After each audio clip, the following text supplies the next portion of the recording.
heater on it, just under there. So it runs off the diesel tank of the van, and you basically you got a switch there, got a thermostat there, and you've got another controller up here. If we can, I have to swivel this back. But if you kind of show here, you can set a timer on it, or you can just get it to kick on that way. Seems to work great. Of course, the one time that we did have issues with it where it would light and then not light was when we were camping and it was around 0 degrees. Luckily we had plug-in and so forth. We've used it several other times and it's worked fine, so it might be a glow plug issue when it gets really cold. But anyway, that's working good. As far as the plug-in, I mentioned I had got a adapter here. There's the heater just kicked on. You can hear it probably. There's just vents out here. So you can plug this into a standard 20 amp outlet, and then the other end of it, it's a nice long cord we got in Europe, plugs into the European style 220. And then you can unplug it and it works as the European style. So if you want to take it back to Europe and travel around, you can do both ways. The outlets are still the European outlets, but again, I modified something here so you can plug in that, and we used portable electric heaters and different things with it, and it all works fine. The fridge works on propane. Plug-in, even on the 110, plugging in, it seems to work fine. It does have an auxiliary battery, which not all of them have, but it's got the auxiliary battery under the seat, which is still good.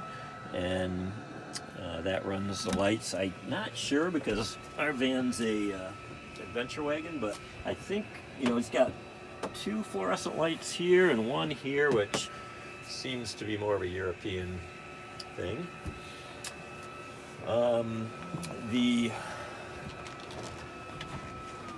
Another thing that you see sometimes in Europe is the dash console here that you've seen on a lot of European vans, probably the flip out there and the cup holders. The radio turns on but doesn't play, which it would be European stations anyway, so you'd want to replace that with your version of it. You see the speedometer is still in kilometers per hour. Shows 303 kilometers on it, so that's about 180,000 miles.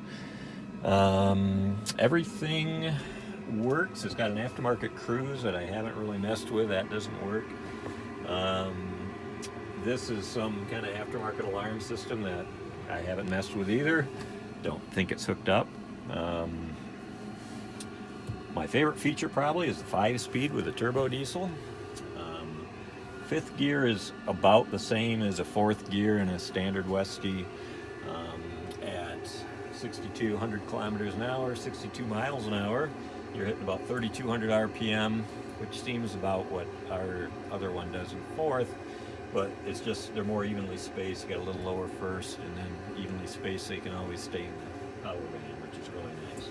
We got about 26, 27 miles per gallon when you do the conversion from kilometers and liters and all of that. Running usually around 60 miles an hour.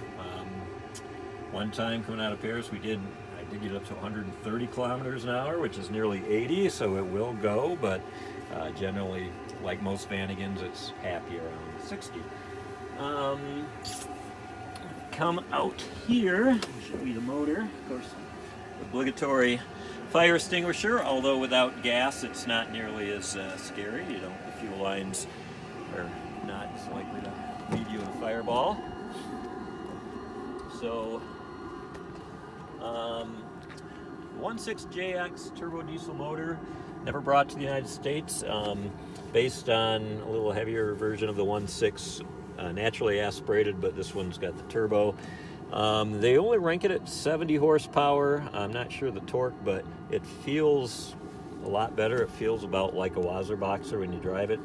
I really like the feel of it better, especially with the 5-speed. And the mileage, of course, is great. The head was replaced, and the injection pump and turbo about 50,000 miles ago. I've got all kinds of paperwork that came with it from the Netherlands, and it's in probably 4 or 5 different languages because this van had traveled extensively through Europe. But it's kind of nice to have all these records. Factory jack is up here. It also came with a bunch of adapters for propane tank. So you can fill it here in the States. I already have filled it here once, and we filled it in different countries in Europe, have different adapters, so that all works. When I got it home, it had been serviced. Nice thing about Europe, of course, is it's got to pass MOT inspection, so everything was kind of, had been inspected and up to date. After we flew out to Baltimore and drove it home from port, when I got it home, I took the injectors out and had them rebuilt. I replaced all the glow plugs. I replaced the fuel filter, I replaced the air filter, changed the oil and filter there and all of that. So it's running really, really nice. Smokes a little bit on startup, like I suppose most diesels do when they're cold. Depending on how cold it is, how bad, but usually goes away within 30 seconds or so, and then it rolls a little coal when you get on it, as you might expect with a diesel. Some people I've read put intercoolers and so forth on these, and they can get some more power and reliability out of them, but it seems to be a very solid motor. We'll do a startup here so you can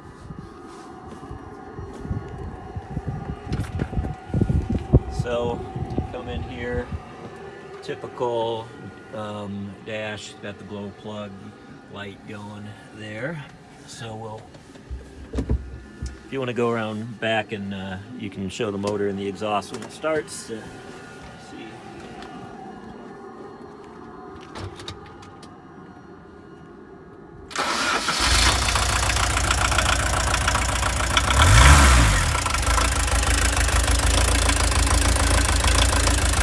So you can see it had a little bit of smoke at startup, but it's already clearing up.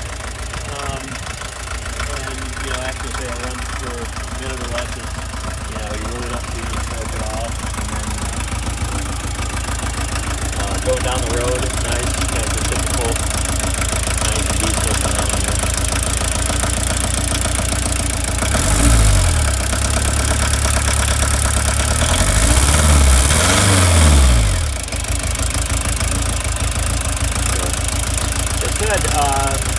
We drove it probably 6,000-7,000 miles between Europe and around, and driving back to Baltimore and everything, and very happy with it.